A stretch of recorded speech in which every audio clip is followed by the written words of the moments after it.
It's the what if I can pull off a fucking miracle. What if I can become someone that no one thinks I can be? And just me talking about that, I have the hair going up on my arms because it makes me just like, what if? My name is David Goggins. I created Goggins. Goggins is the guy that can take anything you put in front of him. You wanna break my motherfucking legs? So be it. What drove me was I wanted you to go home that night after you beat the living shit out of me and I smiled in your face. I wanted you to feel worse than I did, and you were going home to a nice warm bed with your wife or your kids and a nice meal, and I was still out there in the grip, suffering for another 100 hours. I wanted you to think about me knowing that I'm comfortable being very unfucking comfortable. So everybody's holding the boat and they're shaking and the boat's starting to come down their head and all the boat crews are all lined up and they're fucked up. And I'm looking at that and I turn around my boat crew and say, hey guys, it's time to fucking take some souls. And they're like, what the fuck are you talking about? I said, we're gonna get, I go, see all these fucking instructors out here, all in their fucking jackets and drinking coffee and laughing and smiling and shit. I want their fucking faces to go straight up fucking numb. So we're gonna do this. We're gonna start boat pressing this motherfucker. Just take my lead, trust me, you'll get energy from it. We start throwing this boat up in the fucking air, catching it, throwing it up and catching it, and we start yelling, can't hurt fucking boat crew too. We're yelling our fucking ass off, and we're doing it.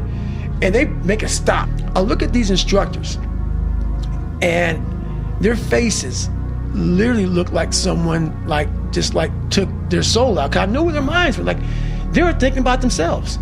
Like, what the fuck just happened, man? I know me on Wednesday, I couldn't have done that. How are they doing it? So long story short, what I realized was no one was here to help me. And the feeling I had every morning, I started shaving my head when I was 16 years old. And the feeling I had every morning, I looked in the mirror, was horrible. And I didn't want to feel like that anymore. And how I felt was a kid going nowhere, a kid that was scared. And most kids will accept that and look for help. But the best thing that happened to me, no one helped me. No one felt sorry for me. Where does that come from? Where did that compulsion, that drive? It comes from a disgusting place of afraid of dying, having never accomplished anything. That's a fear that some people run away from, that people don't want to face. When you have a real fear of dying and being just another person, that I live to pay the bills, I made $1,000 a month. This is my life. I spray for cockroaches, man. If that makes you feel good, that's great. It didn't make me feel good. I wanted to feel good about myself. I became obsessed. With being the baddest motherfucker that God ever created. Am I that? I don't care. I believe it. If you want to be great, you want to be the baddest motherfucker ever at what you do, you're going to be misunderstood by everybody because you're going to be so fucking obsessed and so driven to get there. That's what it takes. Yeah, balance is important for a lot of fucking people. But if you want to fucking go to that edge where people do not like you, don't understand you, question everything you fucking do, you've arrived. When you are misunderstood to the point where fucking people think you're psycho and you're nuts and you're this and that, why are you in the fucking gym at 1 o'clock in the fucking morning? You just got to doing an op. You will never understand what is wrong with me. And that's why I'm so fucking glad you don't.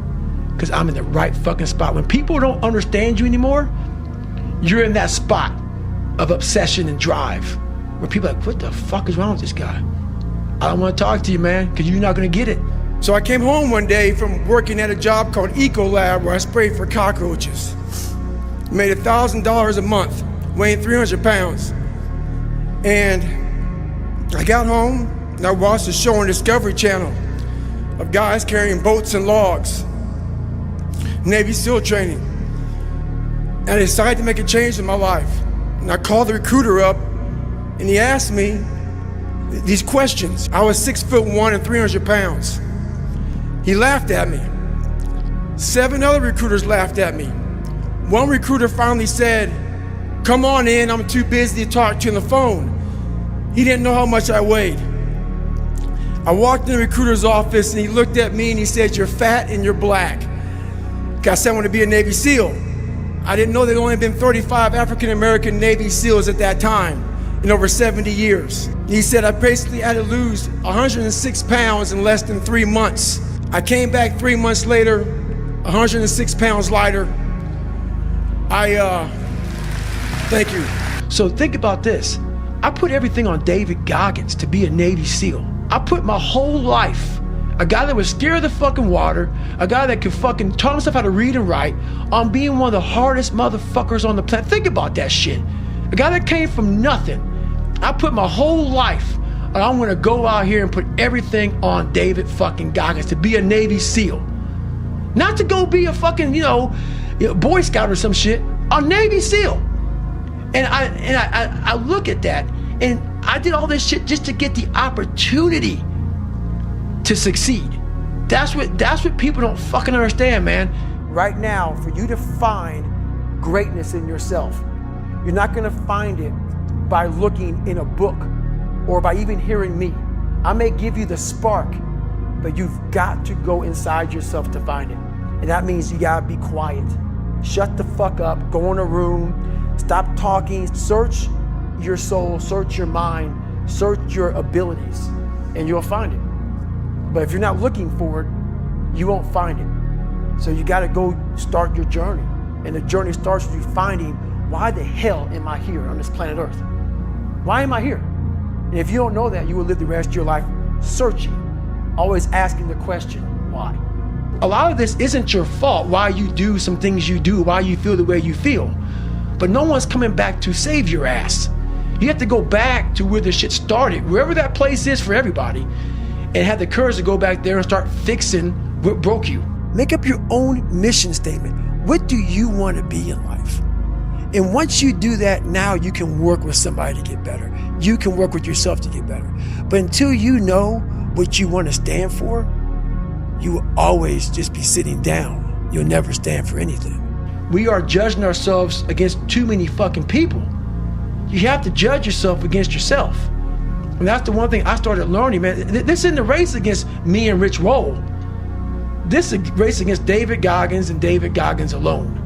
And once you can silence all that bullshit, all the outside interference and things that are attracting your mind to everything, you can then start to grow in realizing I'm stressed out for no reason. This is my own little race. This is my own timeline, and this is how I'm gonna run it. Don't ever be ashamed of anything you've done in your life. Face it, fix it, make it better. We are humans. But then again, if you always think that we're humans, you will always just be a human and always make the same fucking mistakes. I don't follow people who talk about what they used to do in life. I don't give a fuck what you used to do. I don't care that, you used to be the best mother. I don't care. What are you doing today? You may not be that person now, but what are you still doing to try to excel in life? And a lot of people now are talking. I hear so much talk. I don't hear a lot of work. I hear a lot of people telling you what you should be doing, how you should be doing it, how you should be fucking living. And I look at them and you're fat, you're out of shape, you look like shit, but you're telling a motherfucker how to live. No, man, I want to listen to you.